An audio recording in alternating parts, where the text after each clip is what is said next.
Breaking news, American Girl Talk listeners, lovers, Blah, and blah. fans.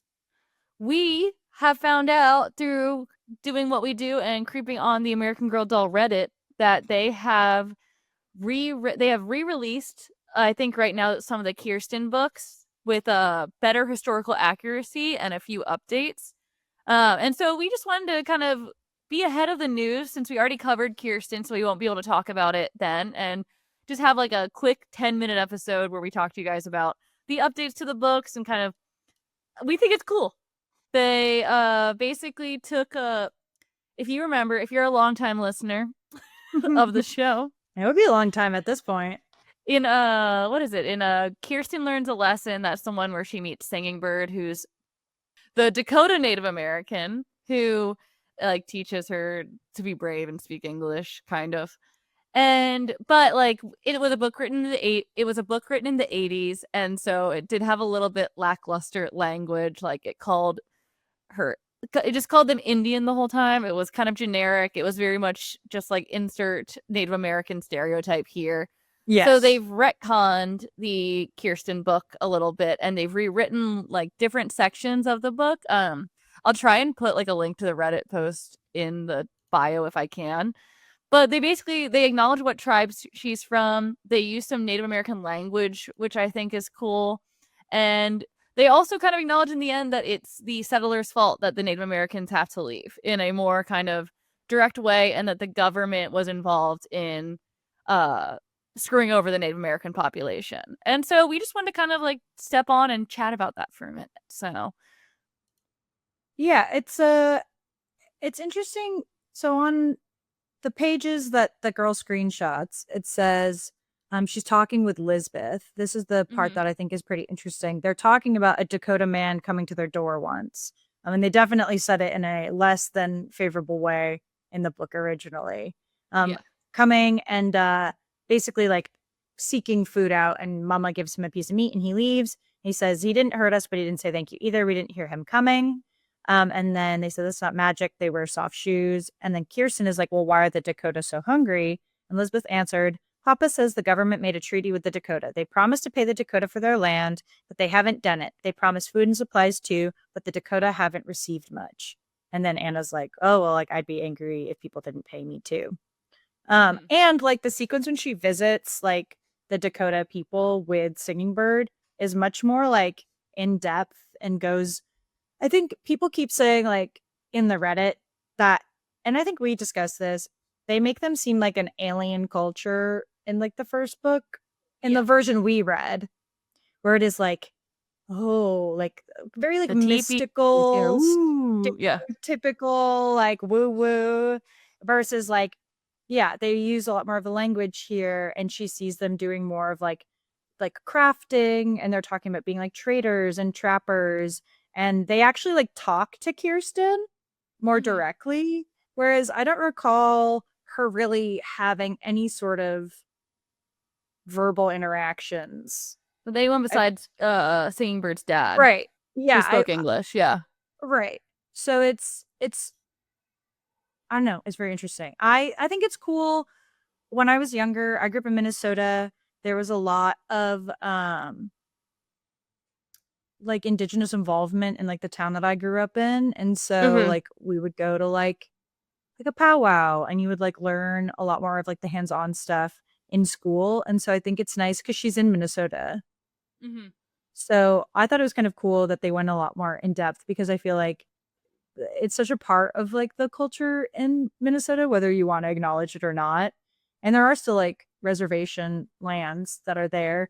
And there is a lot of problems still to this day in America with the way that we've treated indigenous people and the payouts. So I think it is nice to be a little bit more honest that like the things happening back in Kirsten's time, we still feel like ripple effects of now.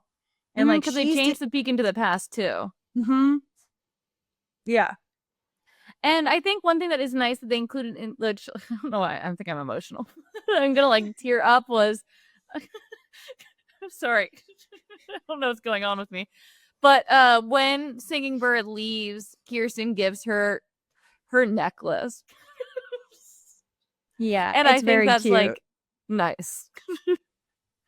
Well, it's just cute. I think like hang on, where's the page? Let me pull it up. Oh yeah, they exchange it. They trade it. Have heart, my friend, Kirsten said. I will never forget you. Goodbye, my friend, Singing Bird replied. Singing Bird touched the amber heart. Then she touched Kirsten's braid one last time. She ran back to the fallen log and crossed the stream, and she turned and waved to Kirsten. Kirsten waved back. I will always look for you, she whispered. Kirsten filled her water bucket and trudged slowly back to school. She pushed open the door and looked around the cozy room crowded with busy children. Not long ago, Kirsten hadn't known any of them. She hadn't even known there was a place called Minnesota, but now here she was. She was starting to feel as if she belonged here. And maybe there were other places she might belong one day too. She fingered the smooth, cool shell in her pocket, and maybe she would find Singing Bird on her travels. She imagined standing at the top of a tall mountain with Singing Bird looking out on a wide, endless ocean. Maybe Mrs. Winston could find her a poem about that. Which I think is a way better ending. Well, it feels more like it. I feel like we ragged on Kirsten quite a bit for feeling not like Like incredible. gauzy. Like a She felt like a paper mache person instead yeah. of a 3-dimensional like character, and even the little stints of rewrite here make her feel much more like a real girl. Yeah. Which is nice because I mean, I wouldn't be being unfair to say that I thought she was pretty boring as like a character. But to be honest, even these little snippets are like, well, this is much more interesting. She already feels like more engaging. And like you said, the peek into the past is way more robust than the one we got, which was like 3 shit pages of kind of nothing. It was about school. I don't think it talked about the Native Americans that much at all. Yeah. No, I don't think so. So to actually talk and to talk one more about like their culture and existence, and then basically be like, hey, and the US government created reservation systems to basically force like Native Americans to assimilate and like be basically controllable because the US government was like, well, you can't just be like doing your own thing. We don't like that. And like the evil that comes from that happening.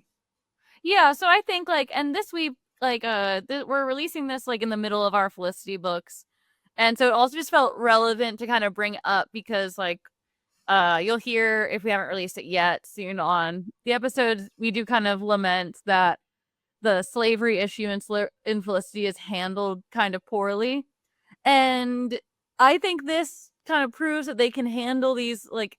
There's a way to talk to kids about unfairness, and there's a way to talk to kids about like bad things happening to people that weren't right without being like Trail of Tears, you know? Like you don't have to go into like the absolute horrors of things, but you can still tell kids like, hey, yeah, the Dakota were here first. Yeah. They were being starved off their land. Kirsten gets to stay. That's not fair necessarily, but that's what happened. And I think like I am interested to see if they're doing these re-releases of some of the books. Also just like a side note too that I saw when we were reading about it was, if you remember, dear audience, the horse that the Larsons had was named Blackie, which was just a little tough. They've renamed it Blackberry, which is a good change. So they're just like taking little things I think that are like easy to change and like should be changed. And so I guess we just wanted to kind of talk about it for a few minutes with you guys because I'm hoping they do it with Felicity, because our major complaint for Felicity has been that slavery is kind of non-addressed. It's like when they're forced to address it, they'll say something, but they try their best not to.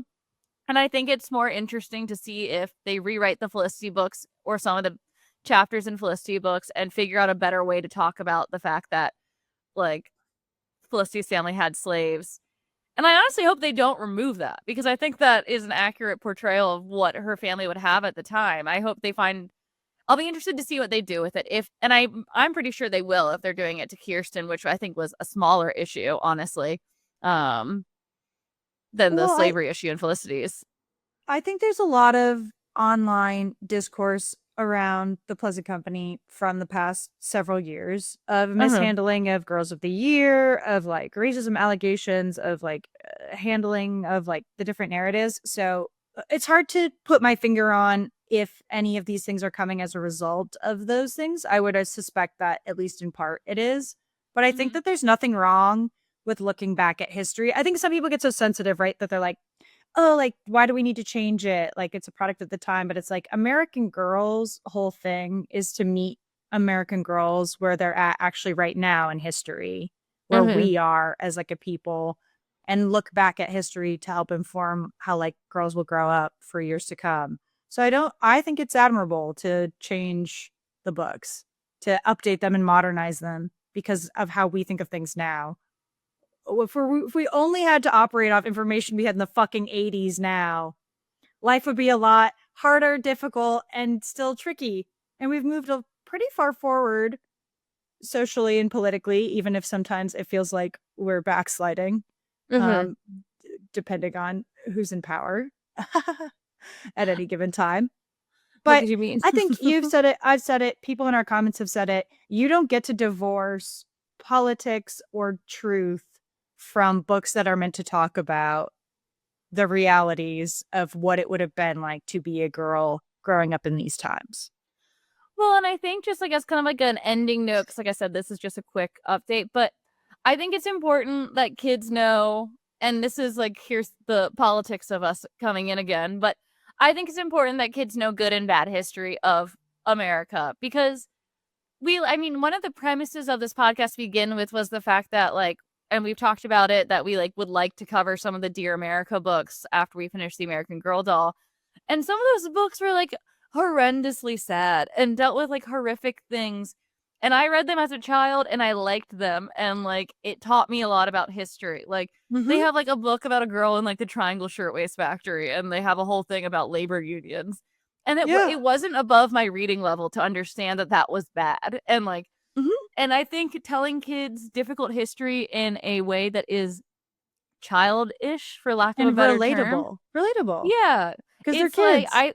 I think it helps people build empathy. It helps you understand, and it helps you kind of like, we joke that Felicity is struggling with understanding politics, but it's the world we live in is not just like for kids and for adults. There's like gray areas in between where you do have to know what's right and what's wrong on a global scale, at least to the best you can understand it. So I'm happy that they made those updates to it. And like I said, I hope when they make the other updates, they don't take things out. They just explain things better, is like what I would want to see from it. And they might take things out, but I do think like things like slavery in Virginia is important to know and acknowledge.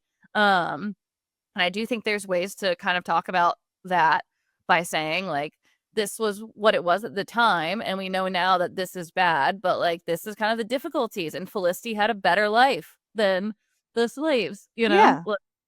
So and those are things that are okay to acknowledge and accept.